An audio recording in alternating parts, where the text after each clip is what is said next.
Hello and welcome, I'm Joshua Barnes and you're watching The World Report. Let's first take a look at our top stories. Top US and Russian officials are meeting in Saudi Arabia to start discussions on ending the war in Ukraine. This follows a meeting with European leaders in Paris where a turning point has been reached amid continued calls for an EU seat in any peace talks.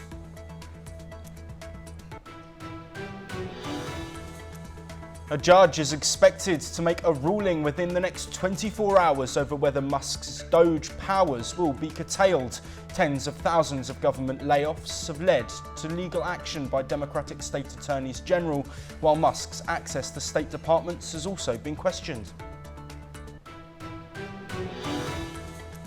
Israel's troops are set to stay in 5 locations across Lebanon despite a deadline passing for a full withdrawal. Meanwhile, an Israeli strike in southern Lebanon has killed the military head of Hamas. Elsewhere, Israel is to set up a government agency to allow Palestinians to leave Gaza as they throw support behind Trump's displacement plan. Hamas has rejected disarmament, vowing to continue the fight with Israel, while nearly 300 aid trucks have entered Gaza. The deadline for Israel to fully withdraw from Lebanon expires today, but the defence forces have said that they will maintain their positions in 5 strategic points around the border. These 5 outposts will be manned by hundreds of soldiers for an indefinite period. Israel's continued presence inside Lebanon has led to fears that the conflict may resume. Hezbollah has already indicated that it may resume the fighting. On the other hand, Lebanon's government has stated that they should be the sole bearer of arms in a thinly veiled message on Hezbollah's arsenal. Information Minister Paul Morkus was reading a draft of the Cabinet's roadmap that must be submitted to a confidence vote in Parliament so the new government can exercise its powers. Calls for its disarmament have multiplied since a year-long war between the group and Israel ended with a fragile ceasefire deal that took effect on November the 27th. Joining us first to discuss this topic is Ambassador Mark Sofer, a former Israeli ambassador to India who's joining us from Israel. Mark, thank you for your time. Is this sort of the 5 outposts that Israel is going to have with military forces stationed across the Lebanon border, how vital is that in order for safety and stability in the region?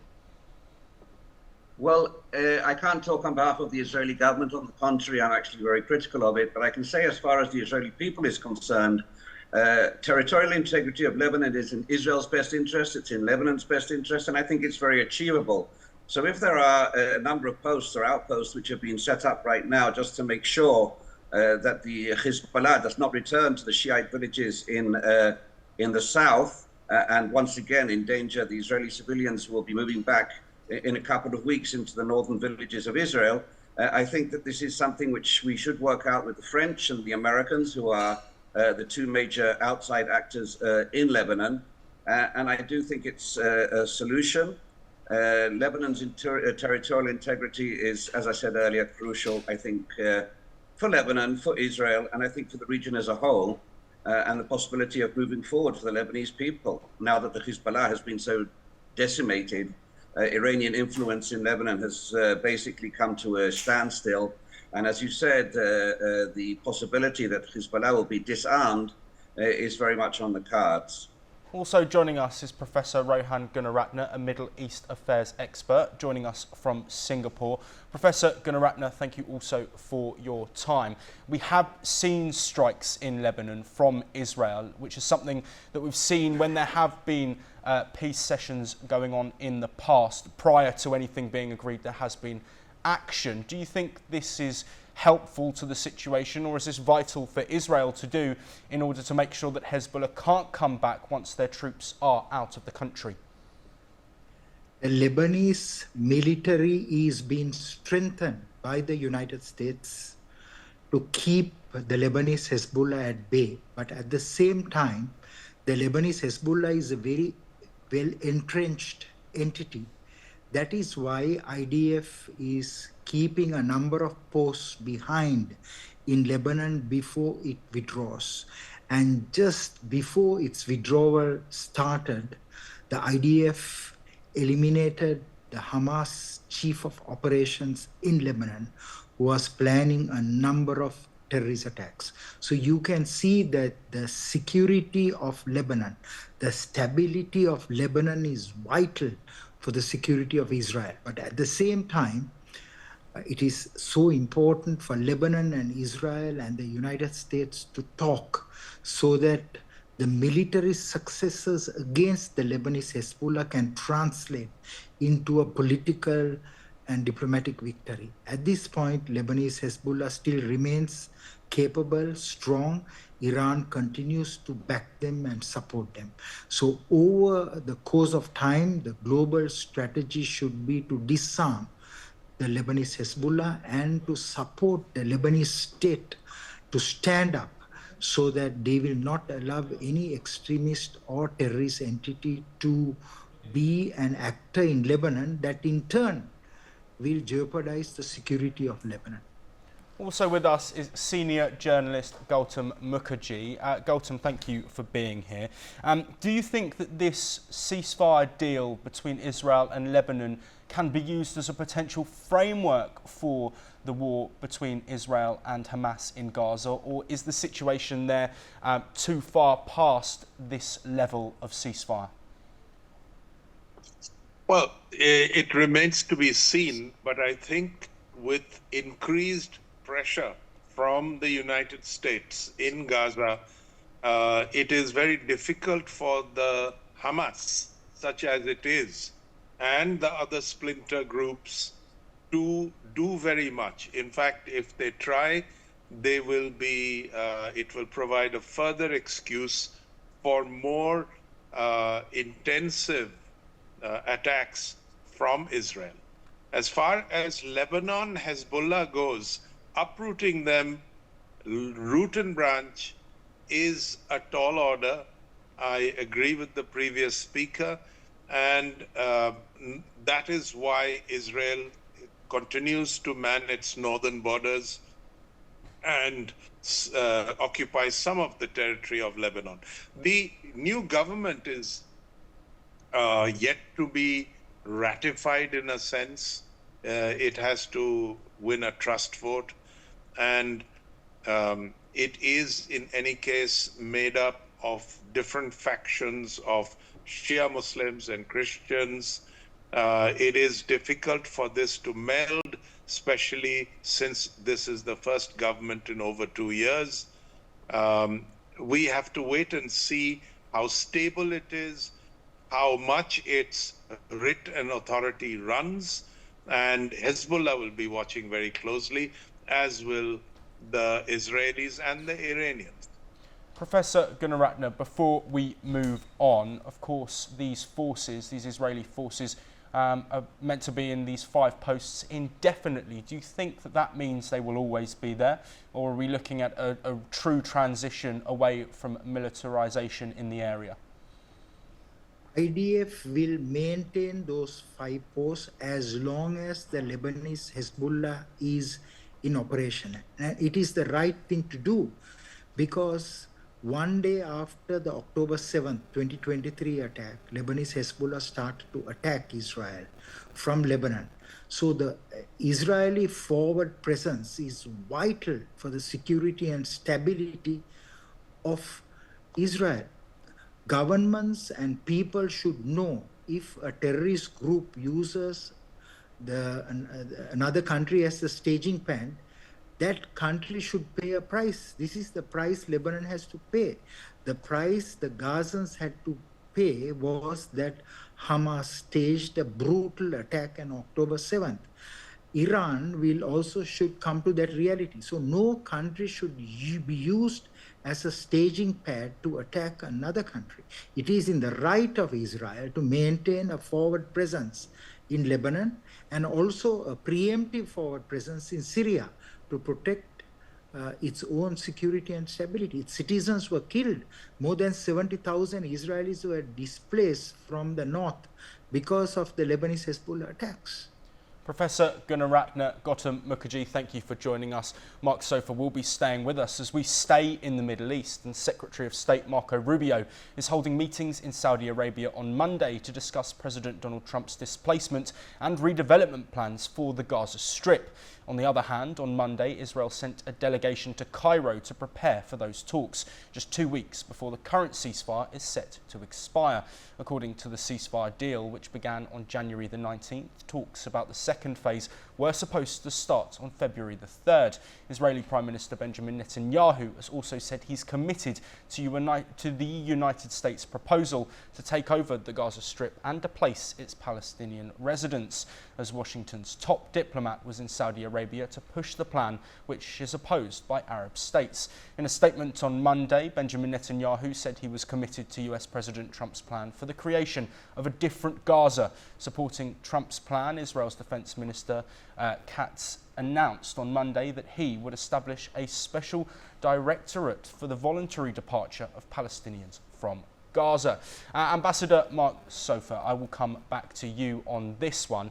Looking at this agency that is going to be set up to allow Gazans to leave who want to, do you think that's actually a reality and that any Gazans would want to leave, given the unity that there has been from the Arab nations and also the sort of strength that there's been within Gazans saying we don't want to leave, we want to stay here and we want to rebuild our home? Well, I can talk for myself here, and I can say honestly that I think that the Trump plan is a little bit spurious, to say the least, and I'm not quite sure how, forget even the ethical parts of it, of moving 1.5 million people from their homes, but even the actual practical part of it. How on earth do you get 1.5 million people onto buses? I mean, if they were going to go to Spain or London or Paris, they would obviously get on the first plane that goes there.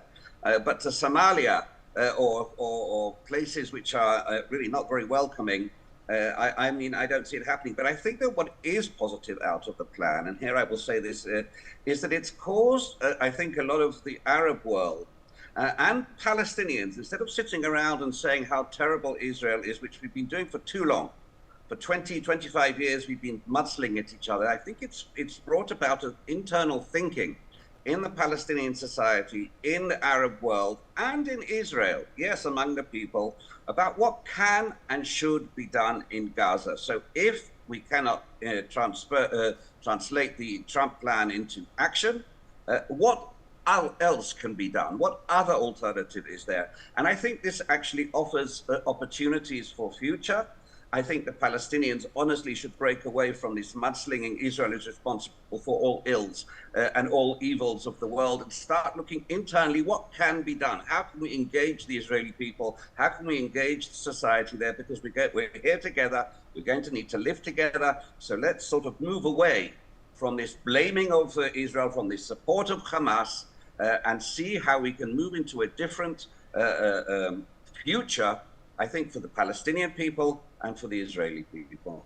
Yes, also joining us to discuss this is Ali M. Abushbak, who's an independent Palestinian researcher joining us from Cairo. Thank you again, Ali, for being here with us. I want to get an understanding of the feeling on the ground because, as we know, the state that Gaza is currently in is pretty much uninhabitable. So if it's not displacement, what are the other options that Palestinians are looking for in order to rebuild their life? As we also have on the back burner, of course, and in the back of our minds, that the ceasefire deal is still ongoing and is still tenuous. Well, thank you for having me. I want to just turn your attention about, despite the miserable situation in Gaza, in northern Gaza, despite there is no water, drinkable water, despite there is no power, there is no electricity, there is no communication, there is no internet, there is no any single part of humanitarian situation or condition in Gaza. People are still living there in northern part, and they're still going back and returning to their home. Despite there is no infrastructure, there is no ways to lead you to your home, but still people are moving to their home. So this, the notion that Donald Trump, he couldn't understanding how much the Palestinian attached to their home and to their land.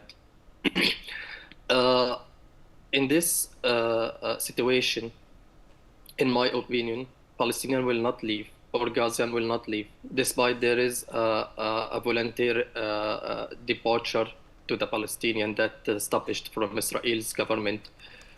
How they will apply it, or how they will make the people to move or leaving Gaza through that tightening that the siege on Gaza. Like since 2007, Gaza are suffering from Israeli siege, and people they didn't leave yet. People are still steadfastness in their land, and the notion to leave and create a new Nakba, it's unacceptable from even the population or from the ordinary people and from the official people and official representative for Palestinian, like Palestinian Authority and Palestinian Liberalization Organization, PLO. Yes, Ambassador Mark Sofa, sorry to interrupt you, Ali. I'd like to look at the killing of the Hamas military leader that has taken place in Lebanon that we mentioned earlier. What impact could this have on Hamas, and is there any chance that this could bring Hamas closer to folding and disarming, as they've pledged that they won't do within the last 24 hours? You mean Hamas or Hezbollah disarming? Sorry, Hamas. So Hamas have said that they will refuse to disarm within the last 24 hours amid the calls for them to do so. But obviously with this killing of their military leader, could this have an impact on them caving in those positions?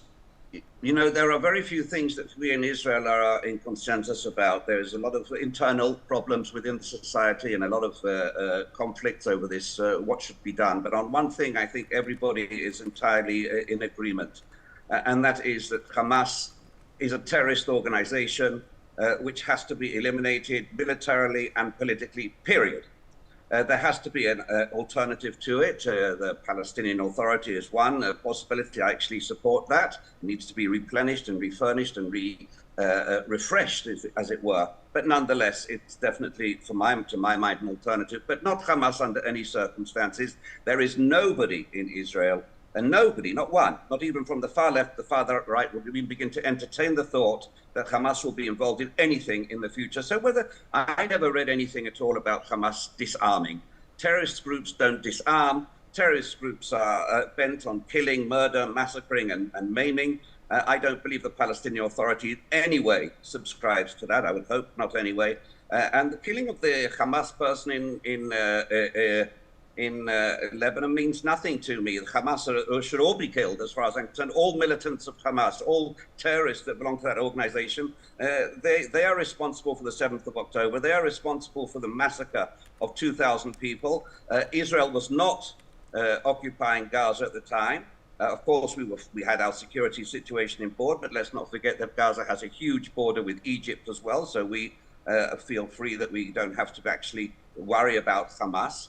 And I think now that we are in a situation where Gaza needs to be rebuilt, needs to be rebuilt without Hamas, and needs to be rebuilt for a future better for all of us. And I think this is where we should be aiming at, not of this particular Hamas person who's with us or isn't with us. As far as I'm concerned, they can all disappear into thin air and nobody would care two boots. Yes, and Ali, looking at rebuilding Gaza very quickly, we only have a minute or so left, but almost 300 aid trucks have gone into Gaza. What vital support can this provide, and what more needs to be done by the international community to make sure those within Gaza get what they need? I guess that there is no one want to go back to the war from Gaza. Since that the lost and the huge lose during the war. And also about rebuilding Gaza, there is a plan. Egypt, they put it, and they are going to discuss it day after tomorrow in 5 ways Arab meeting between Egypt and Qatar and United Emirates Arab and Jordan. This part of the plan to establish a secure area in Gaza without displace the Palestinian from Gaza and restructured in the Gaza. And according to Egypt's plan, it will take just only 5 years to rebuild Gaza. And what we have seen in the ground, there is some Palestinian from Gaza by themselves, they start restructured their home. there is some Palestinian from Gaza by self. They start making the ways, the road in Gaza. Despite there is no heavy machinery to help them, and despite this is no official bodies to take care about these things, but they are doing this by themselves. Ali, I'm really sorry to cut you off. We are unfortunately out of time. Thank you to yourself and also to Ambassador Sofer. We'll continue to bring you all the updates from across the Middle East as we get them. But we now move to another plane crash which has taken place in North America. It's left 18 people injured. A Delta Airlines flipped upside down while landing at Toronto's Pearson Airport. Here is the full update.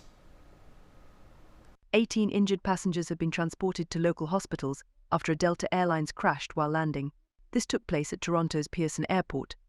Endeavour Air Flight 4819, with 76 passengers and 4 crew, was landing in the afternoon in Canada's largest metropolis, having flown from Minneapolis in the US state of Minnesota. No explanation of the cause of the accident or how the plane ended up flipped with its wings clipped has been provided.